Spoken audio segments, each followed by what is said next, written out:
Hello, everybody, and welcome to our webinar for KTJ parents about the importance of sleep for primary children. And we're also going to be giving you important well-being tips. It's hosted by me, James, head of primary at KTJ, and I'm joined by Kris, our deputy head as well. Yeah, thanks, James. Good evening to everyone who's joined us tonight. Like James said, my name's Kris Davis, and I'm the deputy head of primary school at KTJ. And also the primary school safeguarding lead. I'm sure many of you tuning in tonight will have met both of us, so a very warm welcome to everybody. Okay, so we'll start the presentation just now. As I said, we're talking about the importance of sleep for primary children. We're also going to give you other important wellbeing tips as well. So Mr. Kris is going to be talking about the importance of physical activity as well as the importance of diet as well. So we're going to start with information about sleep. We'll move on to information about exercise and diet, and then at the end we'll have a question and answer session. So the webinar is going to last about 30 minutes. We've got about 20 minutes for the presentation and then about 10 minutes for questions at the end. During the presentation, if you've got a question you'd like to ask about any of the topics that we're covering, sleep, exercise, and diet, please type it into the chat function. And then at the end, we'll look at those questions for the final 10 minutes and attempt to answer those for you. Obviously, these are very important topics to be thinking about at any time, but probably even more so at a time like now where children are learning from home and maybe routines have got a bit disturbed or disrupted because a lot of what we're talking about is getting into good habits and good routines as well. So as I say, we're going to start with the importance of sleep, talk then about exercise, then about diet, and then have a question and answer session at the end. Okay, so I'll start now with the importance of sleep for primary children. Okay, so both our brain and our body need sleep to enable them to function properly. So it is really important that your children get the right amount of sleep and they get good quality sleep as well. And this helps your child's brain. It helps in terms of memory and helping them to remember what they're learning. It helps them to be able to concentrate and remain attentive, alert to what they're doing, whether that be in their online learning or whether they're in school or any activity or any task that they're doing. That ability to concentrate will be affected by the amount of sleep that they have. And in order to solve problems and work creatively, you need to have had a good rest so that your brain is active, sharp, and working properly. Your body also needs a good amount of sleep as well. And this is incredibly important for children. Now, this is important, obviously, throughout your life. But for children who are still growing, this is fundamental to their growth and to their development. So your child's body needs sleep so that their muscles, their bone, and their skin can all grow properly. But also that sleep then helps repair injuries or strains to muscles and can help them to stay fit and fight off infections. Obviously very relevant just now, but always, there are infections and things around that children will come into contact with, and actually sleep will help them to fight off those infections. So there's really important things that you need to be aware of, really, so that you are thinking in terms of your children getting to sleep, what it's contributing to. So that's helping your child's brain and helping your child's body. And if you don't get enough sleep, it can have detrimental effects on a child's learning. Okay, so we'll all have seen this, and we know this from ourselves when we have a bad night's sleep, that you can become irritable or become impatient. Your energy levels will go down. It can cause difficulty concentrating, and it can make remembering things more difficult as well. So not getting enough sleep can really affect how well you're learning. And we'll see this in school. We know sometimes when one of the children's had a bad night's sleep because they're not themselves, they're not as active, not as patient, not as full of energy as they might normally be. And children get upset, can't they, if they're tired? And you'll know this as parents probably. experiencing this sometimes over this MCO period as well, where the children have not had a good night's sleep and then don't want to learn the next day. So getting a good night's sleep is really, really important. And so how much sleep do your children need? Well, there's a table here, as you can see on the screen, which goes over the number of hours sleep for different ages of children.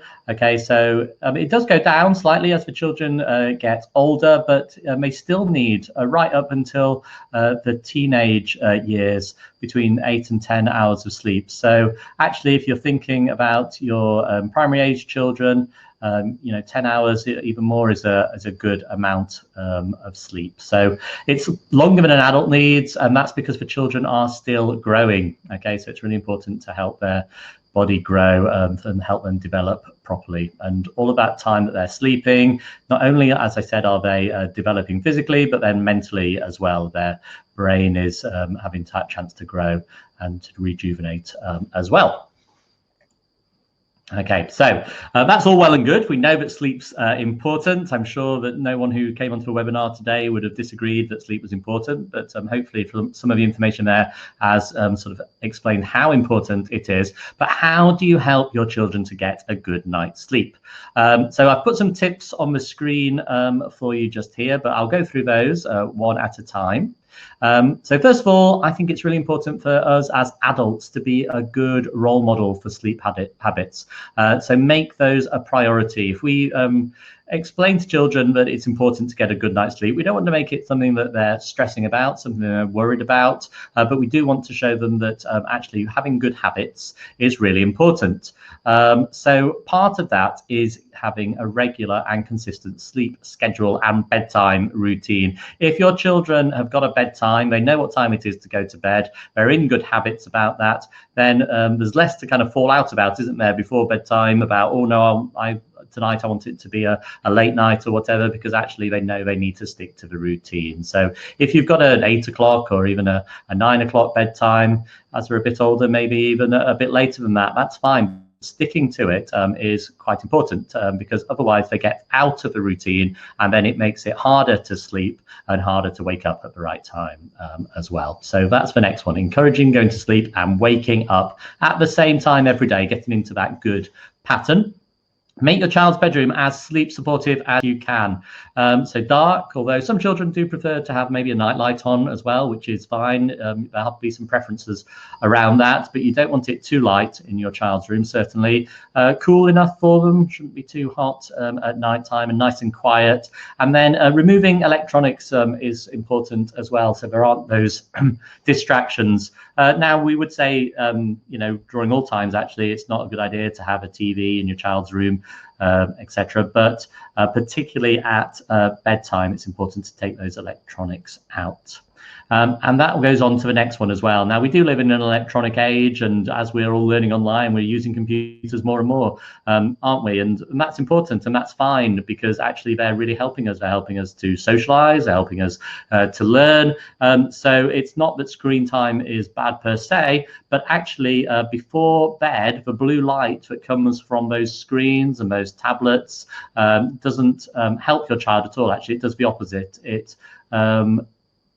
It actually disrupts the melatonin production and makes it harder for the children to fall asleep and to stay asleep as well. So that blue light that comes from the screen is something to be avoided probably about an hour before bedtime. So just get again into the habits, and that's why having a good sort of bedtime routine will help. If you know that an hour before bed there are certain things that happen, children maybe brush their teeth, wash their face, have a story.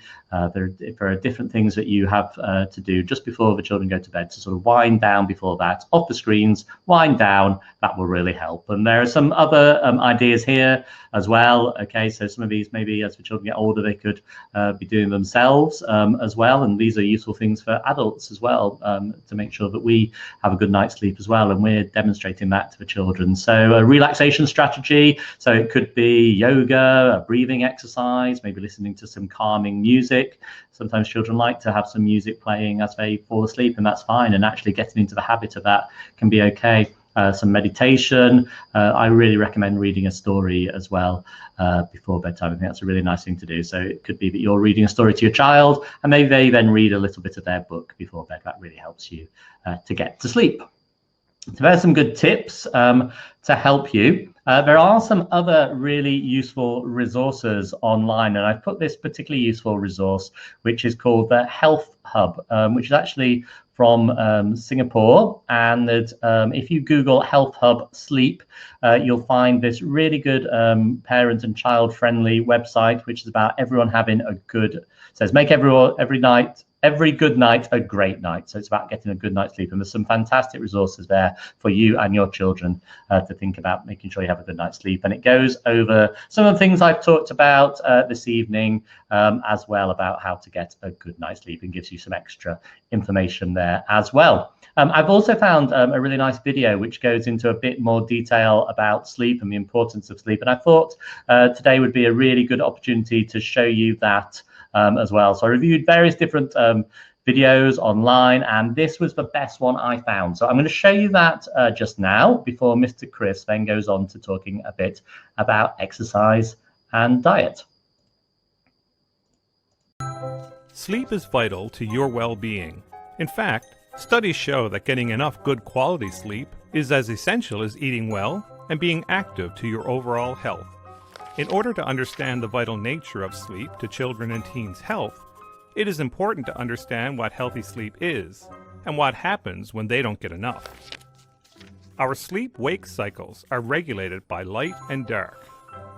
The cycles begin to develop at about 6 weeks, and by 3 to 6 months, most infants have a regular sleep-wake cycle. Believe it or not, by the age of 2, most children have spent more time asleep than awake. Sleep is so important for children as it directly impacts mental and physical development. What happens when your child doesn't get enough sleep? Many studies have shown the link between inadequate sleep and poor health outcomes in children and adolescents. Not getting enough good quality sleep impacts cardiovascular health, like blood pressure and fitness level, and many other health measures, including children's physical and mental health, behavior, and school performance. For teens, not getting enough sleep or having sleep difficulties can limit their ability to learn, listen, concentrate, and solve problems. They may even forget important information like names, numbers, and their homework. Lack of quality sleep can lead to aggressive or inappropriate behavior, such as yelling at friends or being impatient with teachers or family members. It can cause them to eat too much or eat unhealthy foods like sweets and fried foods. Teens who don't get enough sleep can become physically or mentally unwell, resulting in higher rates of motor vehicle accidents and accidental injuries. How much sleep do kids need? The amount of sleep required varies by age.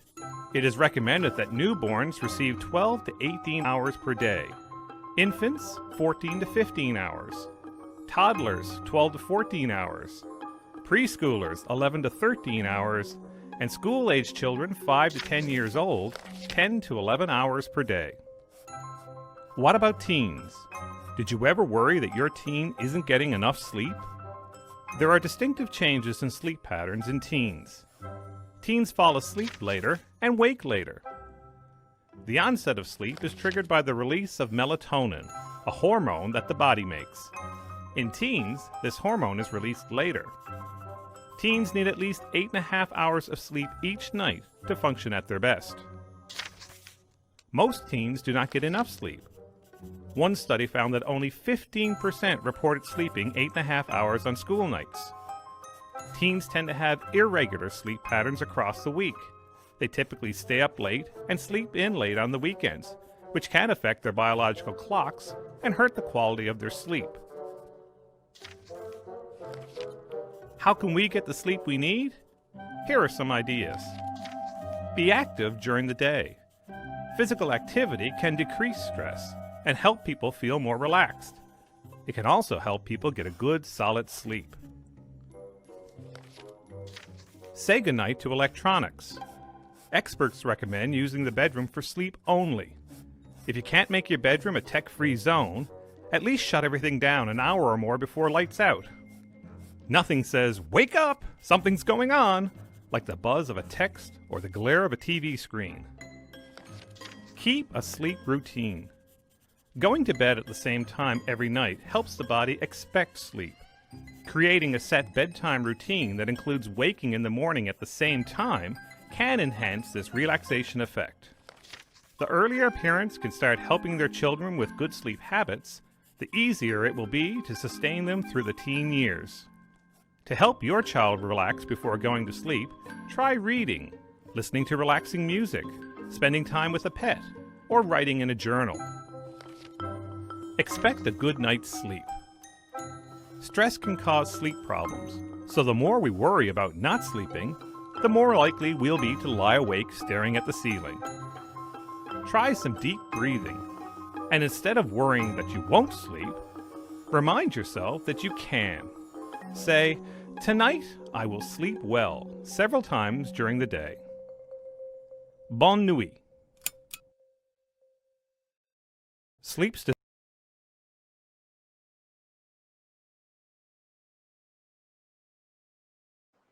Okay, so I hope you enjoyed that video.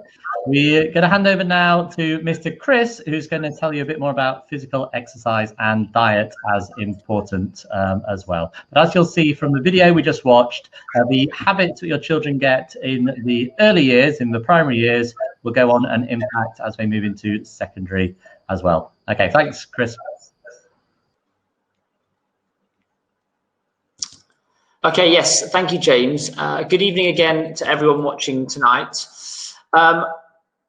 James has come through some really interesting guidance about sleep and how important it is for your child in terms of their physical and mental development. And that's certainly something at KTJ we'd like to work with parents on moving forward. So in terms of the importance of sleep, we shouldn't just think about this and the success of this as purely down to things like bedtime routines or one particular thing.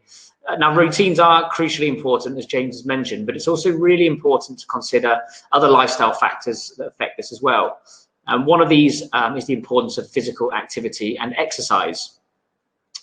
Now, there's a huge body of research from across the world. It reinforces the importance of being physically active and being physically fit. And that's definitely something at KTJ we aim to model and promote to all of our students. Harvard University has proven that there's clear evidence that regular exercise actually changes the brain and it can improve its development to improve concentration and memory skills. And that's something that's very important for children to develop as they sort of grow older and as they are sort of working their way through school. Now, studies have also shown that regular exercise not only helps brain development, concentration and memory, but it also helps mood and well-being too. And there's a really clear link between children who take part in regular physical activities and the quality of sleep that children get. And that's a really important thing to consider. The quality of sleep that children get is crucial to making sure that they can wake up ready the next day for a full day of learning and so everything that life's got to throw at them, really.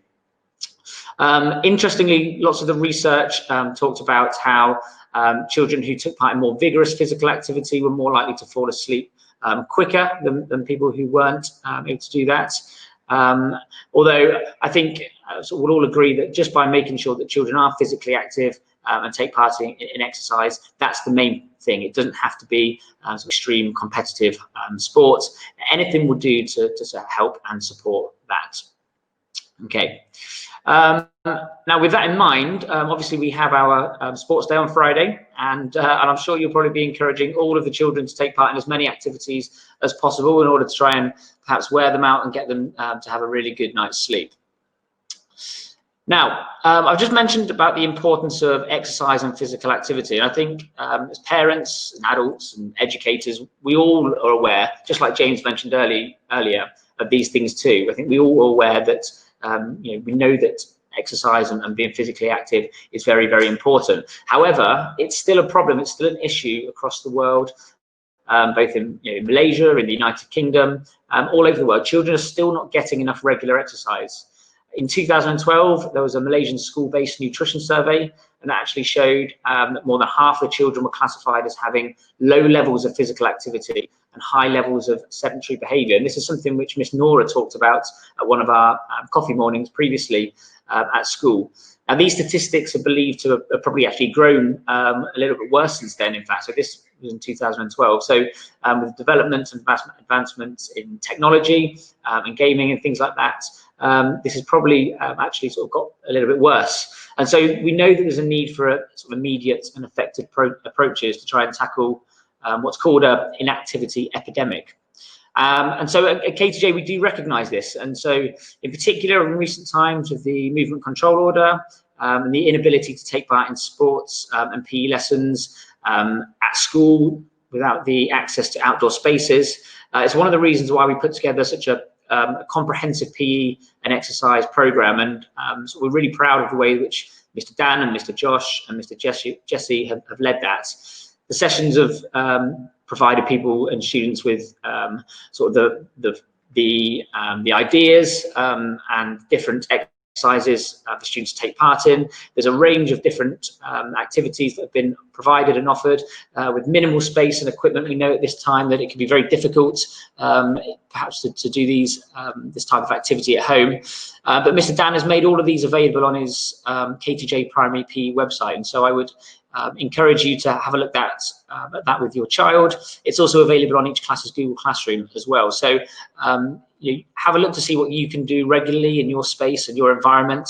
Hopefully with the recent changes to the MCO, there might be a little bit more opportunity to get out and about and get a bit more active outdoors as well. And I think just by making small changes to your lifestyles and your routines, you'll be sort of amazed at how much of a difference you can make to your daily level of exercise.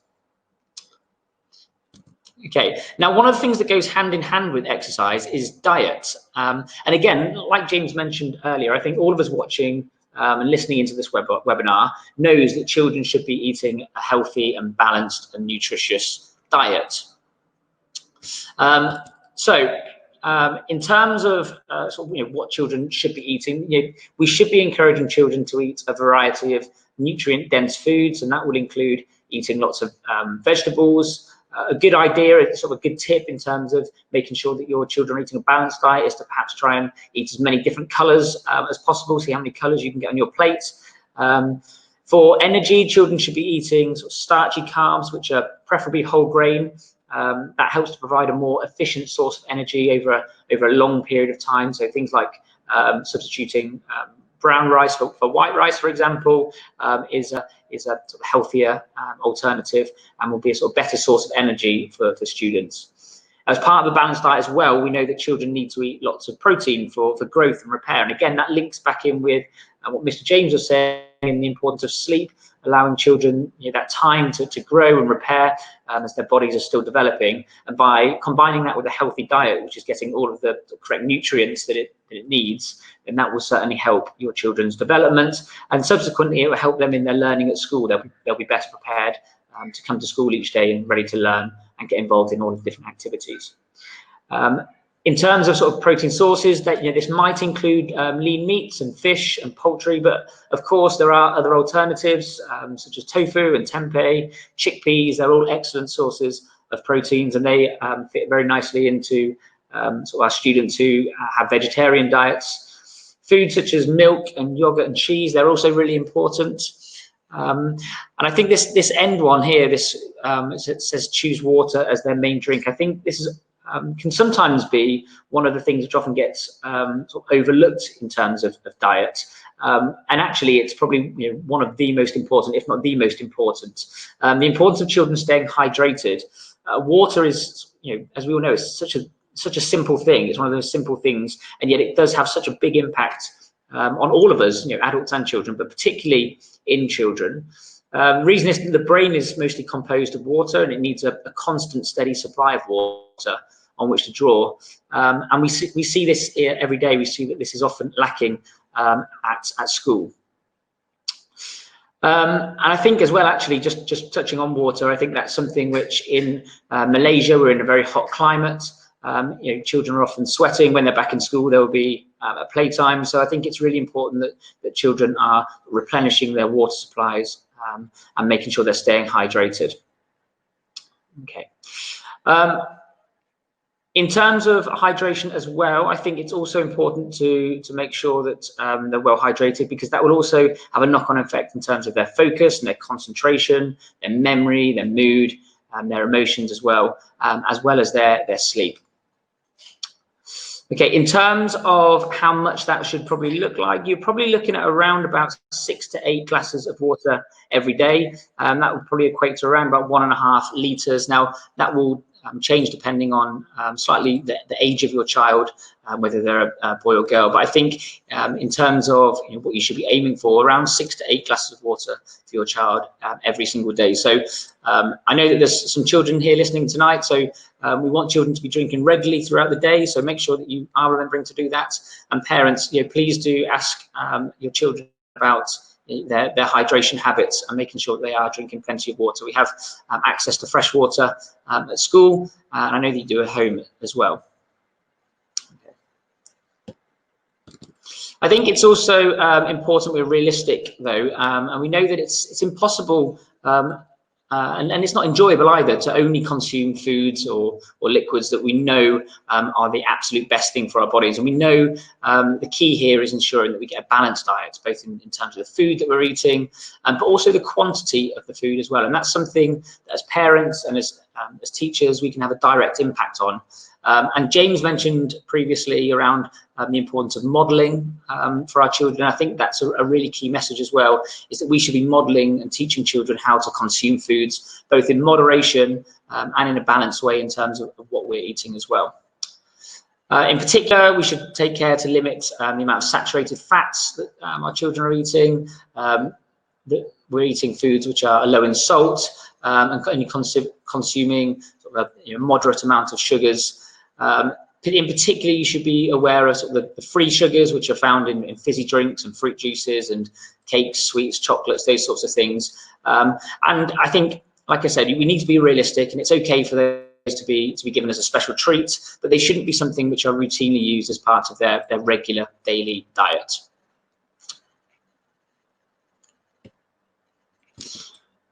Okay, I'm going to leave you with an excellent video which will hopefully help to summarize the key messages I've talked about regarding diet. It's something called the Eat Well Guide, and it'll give you a good indication about what children should be eating, the proportions of what they should be eating, as well as some excellent tips on how to achieve this. So I'm going to just very quickly put that on now, and I hope you enjoy watching it, and hopefully it will give a good summary of what I've been talking about here. What is the Eat Well Guide? The Eat Well Guide is a tool used to define the government's advice on a healthy, balanced diet. It shows the proportions in which different groups of foods are needed in order to have a well-balanced and healthy diet. The Eat Well Guide does not necessarily represent the balance required at each meal. Rather, it represents the overall balance of a healthy diet over the day or longer. The Eat Well Guide is suitable for most people, but it does not apply to children under 2 years of age, or for some people with special dietary needs or medical conditions. Children from the age of 2 to 5 should gradually move to eating foods in the proportion shown on the Eat Well Guide. It is important to choose a variety of different foods from each food group to help get a wide range of nutrients the body needs to stay healthy. What are the key messages? Eat at least 5 portions of a variety of fruit and vegetables every day. Base our meals on potatoes, bread, rice, pasta or other starchy foods, using higher fibre or whole grain versions where possible. Have some dairy or calcium fortified dairy alternatives such as soy drinks, using lower fat and lower sugar options. Eat some beans, pulses, fish, eggs, meat and other proteins, including 2 portions of sustainably sourced fish every week, one of which should be oily. Use unsaturated oils and spreads and eat in small amounts. Drink 6 to 8 cups or glasses of fluid a day, choosing lower sugar options. If foods high in fat, salt and or sugars are included in the diet, they should be consumed less often and in small amounts. We can use food labels to help us choose foods lower in fat, salt and sugars when shopping. Where colour-coded labels are used, pick products with more green and amber and fewer reds.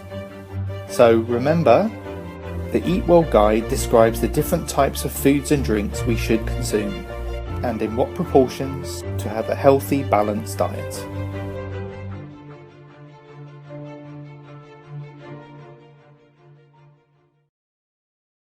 Okay, so a useful video there, and it's from the UK government, but obviously very applicable to anyone around the world. And if you type in Eat Well Guide into Google, you can find out more about it there as well. So we'll go back to our presentation just now.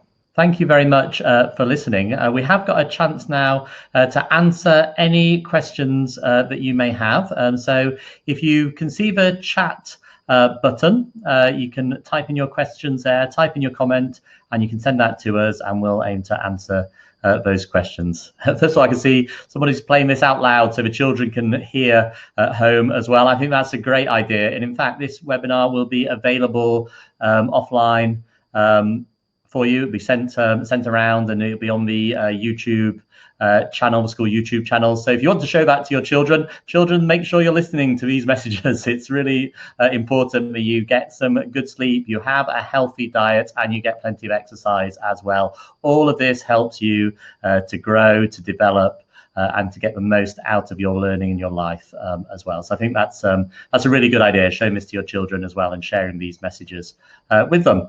Okay, I've got a question though for Mr. Kris. Mr. Kris, obviously with the MCO going on, the children aren't in school doing their PE lessons.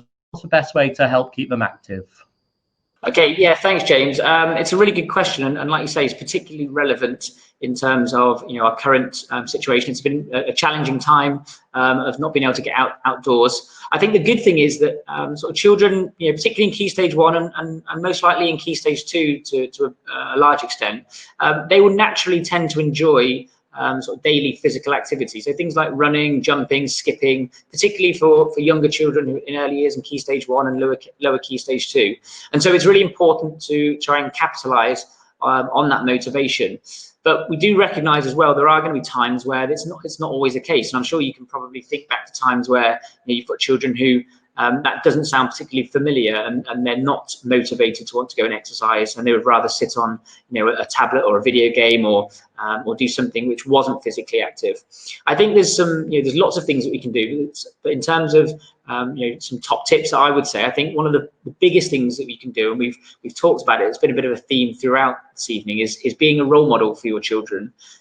Children will watch, they'll mimic your habits, the good and the bad. And so if children see you being physically active and they see you having fun doing so, then they're more likely to want to be active themselves and to stay active throughout their lives. So I think what would lead on to that then is sort of trying to involve the whole family. So inviting everybody in your family to try and participate in activities. It's proven to be one of the most successful ways to change children's exercise habits. But there might also be things which you can do to change your lifestyle in a very small way. So it doesn't have to be taking part in organized physical exercise, but it might be taking the stairs instead of a lift when you go to shopping center, for example, or walking to the shop if it's safe to do so rather than driving. There's lots of really small changes that you can do with your family each day.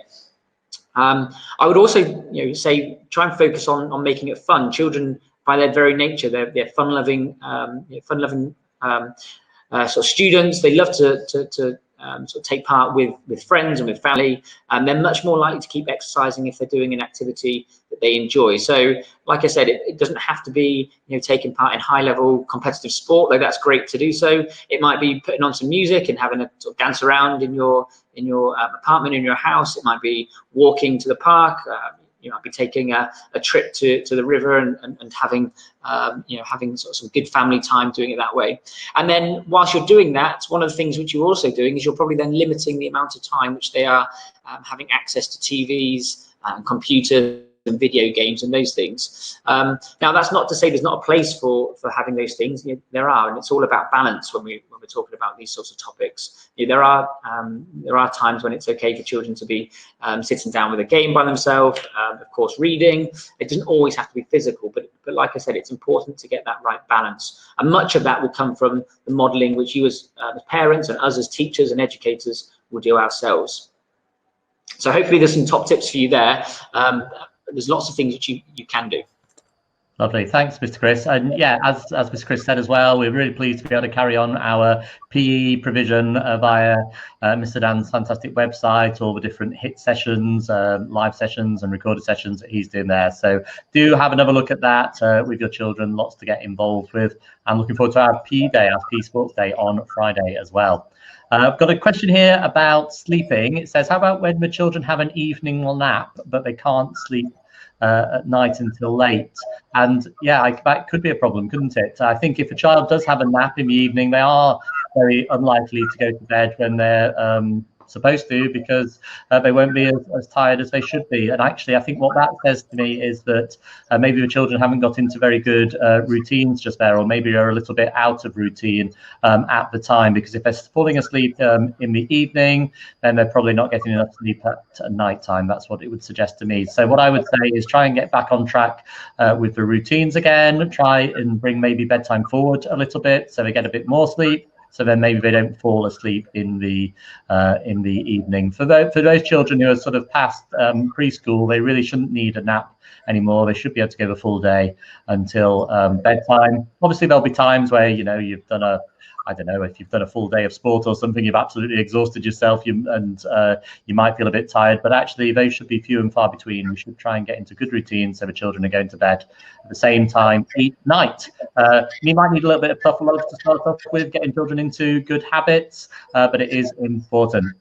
There's another question on sleep as well here, which was about co-sleeping. How about co-sleeping with parents and the influence on child well-being? And I've got to say that's something I'm not an expert in by any means, but I do know that there is sort of very differing opinions on co-sleeping, and quite often it's a sort of cultural thing that some people have sort of built into their family routines, whereas other people think it's something you shouldn't do. And I know there's quite a bit of health advice that would say that actually it's not a great idea in terms of helping the children get into healthy sleep patterns. But that's something I don't want to give too much advice on. It's something that maybe if you are concerned about, that you might want to speak to your doctor or pediatrician about as well. We've got another question here also about if the children are getting into bad routines and are going to sleep later and later at night during this sort of MCO time. And I would say that again, it's about getting into good routines. It's about making sure that the children know when their bedtime is, that you get a relaxed routine before bedtime. So looking at maybe reading a story, making sure that you're winding down, limiting that screen time before bedtime. I think reading to your child is one of the best things that you can do for so many different reasons. It's really good for the children's all-round learning, good for their reading and writing ability. It's really nice family time as well, but also it's a really good relaxing thing to do before they go to bed. And it's quite often the case that parents, we will think once the children have gone beyond the stage where they can read for themselves, that we don't need to be reading them a story anymore. But as you'll see from the 3 o'clock clubs that I've been doing, reading every day, I think reading to children is one of the most important things that you can do. So I would really recommend that. If your children are having problems sleeping, reading them a nice story together would be a really good way forward. Right, do we have any more questions? I think we've gone through the questions that I can see, Mr. James. Okay, absolutely brilliant. So that then just leaves us to say thank you ever so much for listening. We've got another upcoming primary webinar on Monday. We've got Miss Haley, who's going to do one about phonics and reading. So do get involved in that. That should be really, really worthwhile. So looking forward to that one. I'll be there for that one as well. And that's next Monday on the 15th of June. So look out for registering for that one on the school's Facebook and the WhatsApps and things that come round to you. We really value, as you know, we really value our partnership with parents. It's so important to us at KTJ, and so we're really pleased at this time to be able to offer these webinars to you as well as an extra whilst we're away from school. So thank you for joining us today. Thank you, Mr. Kris, for all of your input today. Yeah, thank you, everybody. And thank you for tuning in. Like Mr. James said, it's been a pleasure to come and speak to you all tonight. And hopefully you can tune into our next webinar, as Mr. James has mentioned, just on the screen here. Okay, and have a lovely rest of the evening and a good night's sleep, everyone. Okay, take care now. Bye.